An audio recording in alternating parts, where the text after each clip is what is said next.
Bonjour à tous, ici c'est Romain, je vais vous présenter une nouvelle vidéo pour des passionnés de comics. Donc comme vous pouvez le voir autour de moi, c'est rempli de comics et aujourd'hui donc on va parler bien évidemment de comics. Je vais essayer de vous parler un peu de ma passion et surtout vous faire découvrir les comics. Alors deux niveaux de lecture, hein, pour ceux qui sont adeptes des comics, ça va être vraiment faire un retour chaque semaine sur les sorties des comics en version originale, donc en anglais, et ceux en version française. Et pour ceux qui ne connaîtraient pas les comics, bah, ça va être une porte ouverte pour aller un peu plus loin dans ce monde-là. Donc on va commencer tout de suite avec les sorties VO de la semaine et ce qu'il ne fallait pas louper.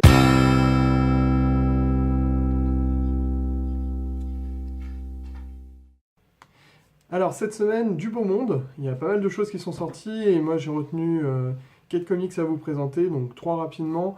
Ça va être chez les deux grands, donc DC Comics et Marvel, hein. Alors chez DC, on va commencer donc l'annual de Justice League, donc voilà, plutôt sympa. Je l'ai pas lu, mais il a l'air plutôt cool. Le Heroes in Crisis, la série de Tom King Clayman, du très lourd, c'est toujours aussi bon.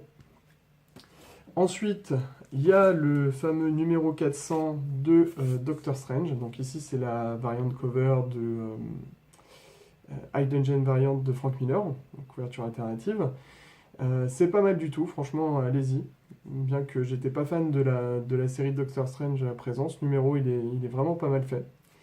Et on va s'arrêter un peu plus sur du X-Men. Alors attention, spoiler alert, parce que on va parler du Age of X-Men Alpha, le numéro 1, donc il lance l'ère X-Men. Alors, pour ceux qui auraient suivi, et c'est là que les spoilers commencent, attention. Pour ceux qui auraient suivi, donc depuis le relaunch de Uncanny X-Men, il y a quelques temps, Nate Gray, qui est le X-Man, a un peu bouleversé finalement l'univers X-Men et a créé comme une sorte d'Age of Apocalypse. Et je vous invite aussi à lire l'annual Uncanny X-Men qui est sorti la semaine dernière, qui fait le grand retour d'un des héros X-Men qu'on avait perdu. Donc je vous laisse découvrir ça, je vous spoil pas. En revanche, je vais être obligé de vous spoiler un peu pour vous expliquer le Age of X-Men, parce que finalement, voilà, les héros se retrouvent, les héros X-Men ont disparu de la Terre originelle et se retrouvent finalement dans une storyline parallèle. Bon, on a l'habitude chez les X-Men, mais là c'est un peu différent, donc c'est un peu basé sur le principe de Age of Apocalypse pour ceux qui ont lu ce très beau run des années 90. Et ici, donc, dans ce premier numéro, c'est surtout axé donc, sur l'équipe principale qui regroupe finalement Nate Grey, donc, qui se veut des X-Men originaux, qui aurait, où le rêve de Charles Xavier aurait été réalisé, donc une vraie utopie, comme le voulait X-Men dans le Uncanny X-Men. Et finalement, c'est pas trop mal fait. J'avais des doutes sur cette partie-là. C'est plutôt sympa à lire. Alors le dessin, c'est pas fameux. Donc les auteurs, pour citer, c'est Nadler et Thompson. Donc Zach Thompson et Lonnie Nadler. Et l'artiste, c'est Ramon Rosanas. Alors la, comment dire, l'artiste, c'est plutôt pas mal. Il y a quelques dessins qui sont plutôt pas mal. Mais dans l'ensemble, c'est vrai que c'est un peu... moi, je trouve ça un peu juste. Au niveau des dessins. Les couleurs sont belles par contre, ça replace un peu une coloris un peu, comment dire, un peu enfantine et en même temps un peu calée dans les années 60. C'est sympa franchement à regarder au niveau des couleurs. Par contre le dessin, vraiment, il y a des détails des fois qui sont pas très beaux à voir. Mais au niveau de l'histoire, on est quand même servi. Et on s'attache vraiment au personnage. Je trouvais que notamment Jean Grey et Bishop, vraiment les deux, on s'y attache pas mal. Et finalement, l'histoire lance un peu les autres séries X-Men qui vont sortir. Alors il y a Extreme qui vont lancer en fait des mini-séries qui vont rester dans la série en fait Age of X-Men. Donc j'ai hâte de découvrir ce que ça peut donner. Il y a certains trucs qui m'ont l'air pas mal. Extremist, Amazing Nightcrawler. Donc c'est à voir. Donc voilà, on a fini avec les news VO, on va passer du coup à la VF.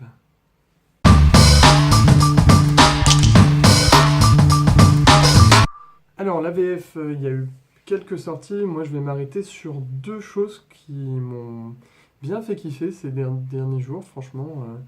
Deux choses très, très sympas. Alors une qui est pas de cette semaine mais de la semaine dernière, qui est ce magnifique recueil de chez DC sur Batman Dark Knight 3. Donc, comme vous pouvez le voir, Batman, c'est quelque chose que j'apprécie, hein, vous voyez derrière. Mais là, ce qui est intéressant, c'est que c'est pas du tout un récit. Donc, on pourrait se dire de prime abord, bah, c'est pas un récit, ça peut être inintéressant. Et finalement, c'est une très bonne idée de Urban de collecter toutes les couvertures relatives au Batman Dark Knight 3 qui est sorti aussi en intégrale en même temps la semaine dernière, que je vous invite à lire, qui est pour moi très très bon. Donc voilà, c'est Frank Miller accompagné de quelques auteurs, quelques artistes super, Klaus Johnson, Andy Kubert par exemple. Donc là, c'est un travail qui va regrouper donc les principes, enfin toutes les covers qui sont sorties sur Batman Dark Knight 3 et il y en a certaines qu'on n'a pas pu voir en France, qui sont limitées aux États-Unis, à certaines librairies comme Midtown Comics par exemple, voilà, ou vraiment des tirages très limités. Donc ça permet d'apprécier toutes ces couvertures-là. Et le travail de chaque artiste, donc là c'est vraiment un recueil, c'est à la limite de l'art de recueillir vraiment toutes ces couvertures. Il y a de très très belles couvertures. Je vous laisse apprécier et aller l'acheter, il vaut 29 euros. Il est en édition limitée en revanche, donc il faudra peut-être un peu se dépêcher pour en avoir un. Mais c'est un superbe article à avoir dans sa collection, d'autant plus quand on aime Batman, et d'autant plus quand on aime Frank Miller et Batman Dark Knight 3. Voilà, donc il y a de... Allez voir ça, les très belles covers, et moi j'ai surtout aimé le travail de Gabriele Dell'Otto sur les couvertures qu'il a pu faire. Bon, bien sûr, celles d'Andy Kubert, celles de Frank Miller sont aussi très bien. Klaus Johnson, Scott Williams, Jim Lee, forcément. Mais un petit coup de cœur pour Gabriele Dell'Otto. Donc allez voir ça, c'est très intéressant. Et mon deuxième coup de cœur, c'est un coup de cœur de cette semaine. C'est de l'indé. Ça a été paru chez Image Comics, ça s'appelle Maestro. C'est très intéressant. C'est fait par Steve Skroce, qu'on a déjà vu avec Brian M. Vaughan, et qui donc en fait va décrire le récit d'un maestro qui vivrait au-dessus de la terre et qui aurait plein pouvoir tel un dieu et qui se servirait de la magie. Et finalement, ça va reprendre l'histoire de son fils et ça va être des aventures assez rocambolesques. Pour ceux qui ont adoré Preacher, jetez-vous sur ce tome, franchement, c'est un petit bijou. C'est décalé, il y a des très bonnes vannes, c'est un peu gore sur certains points, et pourtant le dessin est très beau, très coloré, c'est très très coloré, ça fait plaisir à voir. On retrouve un peu la patte du regretté Steve Dillon. Donc c'est pour ça aussi que ça se rapproche un peu de Preacher, en plus du style totalement décalé. Franchement, c'est un super récit.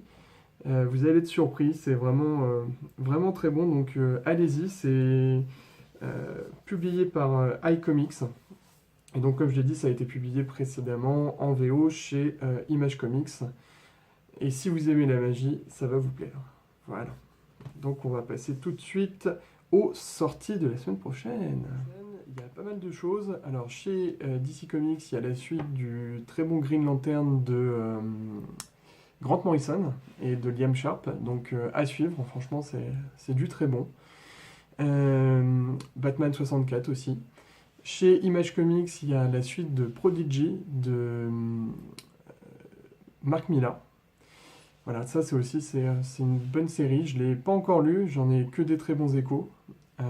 Et ensuite chez Marvel, donc toujours dans le Age of X-Men, va y avoir le premier Marvelous X-Men, donc qui fait suite totalement au premier numéro dont je vous ai parlé, avec une couverture de Phil Noto. Moi j'adore les couvertures de Phil Noto, donc ça joue un petit peu aussi sur le choix du comics. Il y a le grand retour de Daredevil. Daredevil qui nous avait un peu quitté ces derniers temps, avec la fin du run de Charles Soule et le petit interlude de The Man Without Fear. Il y a aussi le premier numéro de Allman Quill, donc qui rejoint le fameux Allman qu'on avait pu voir sur Hawkeye ou sur Logan. Il y a Immortal Hulk aussi 13, toujours le très bon run de Alley Wing. Donc franchement, je vous encourage à le lire. Et un retour de Uncanny X-Men, voilà, qui repasse sûrement en hebdomadaire. Donc Uncanny X-Men 11, qui apparemment est un numéro assez conséquent puisqu'il va coûter 7,99$. Donc je pense qu'on aura le droit à un double numéro ici, donc qui fera sûrement lien avec le Age of X-Men et ce qui se passe en l'absence de nos chers X-Men. Voilà, donc je peux vous inviter à retrouver toutes les sorties comics VO sur le site qui sera indiqué juste en bas. Donc c'est un très bon site pour suivre de manière hebdomadaire toutes les sorties comics en VO. Et en VF, je parlerai surtout de Marvel où il va y avoir la sortie du Fresh Start qui va reprendre toute la VO depuis le Fresh Start qui s'est opéré justement chez Marvel en juin dernier. Donc voilà, à lire. Et surtout le très bon Life of Captain Marvel qui va sortir le 6 février, donc mercredi prochain si je ne me trompe pas, et qui était plutôt réussi. Voilà, donc je vous invite à lire The Life of Captain Marvel et peut-être qu'on en parlera la semaine prochaine. C'est déjà fini, je vous remercie de m'avoir suivi. Cette vidéo était un peu courte, mais je vous promets que pour les autres, on fera un peu plus étoffé. Et surtout, si ça vous plaît, n'hésitez pas à le dire. N'hésitez pas à liker la vidéo, à liker la page sur Facebook. Et puis, je vous dis à très bientôt.